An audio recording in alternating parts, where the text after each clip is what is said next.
Social మీడియాను దుర్వినియోగం చేసే వారిపై కఠిన చర్యలు తప్పవని ఖైరతాబాద్ ఎమ్మెల్యే దానం నాగేందర్ హెచ్చరించారు. ఇటీవల రాష్ట్ర ప్రభుత్వంపై సోషల్ మీడియాలో పనిగట్టుకుని మరీ దుష్ప్రచారం చేస్తున్నారని ఆయన విమర్శించారు. వీటన్నిటికీ చెక్ పెట్టేందుకే హైదరాబాద్ పోలీసులు సాకై అనేటువంటి ప్రత్యేక మానిటరింగ్ వ్యవస్థను తీసుకొచ్చారని తెలిపారు. సోషల్ మీడియాపై నిరంతర పర్యవేక్షణ ఉంటుందని, ప్రజలు కూడా అవగాహనతో వ్యవహరించాలని దానం సూచించారు.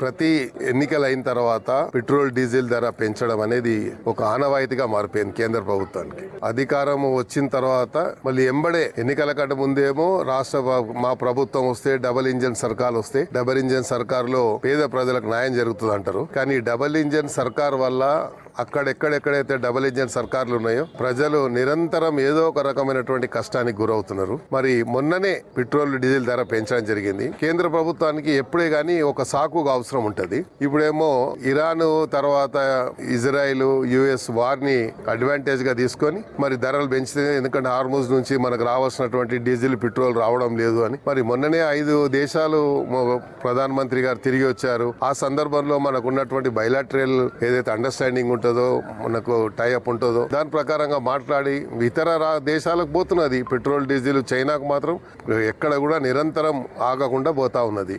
మన ప్రభుత్వం మరి ఎందుకు చేయడం లేదు అనేది కేంద్రంలో ఉన్నటువంటి ఇక్కడ ఉన్నటువంటి కిషన్ రెడ్డి గారు దానికి జవాబు చెప్పాలి. మరి ఏది మాట్లాడినా కిషన్ రెడ్డి గారు రాజకీయం చేస్తుండ్రు అంటారు. కాబట్టి రాజకీయం కాదు, ప్రజల యొక్క ఆర్థిక భారం పెరుగుతూ ఉంది రోజు రోజుకి. మరి మీరు ఈ రకంగా విచ్చలవిడిగా పెట్రోల్ ధరలు అవిని పెంచుకుంటూ పోతే మరి రోజువారీ ఇది ఇప్పటికే ప్రధానమంత్రి గారు స్లోగన్ ఇచ్చారు, ఒకటే బండి తిరగాలని. అందరం ఒకటే బండ్లో తిరుగుతున్నాం.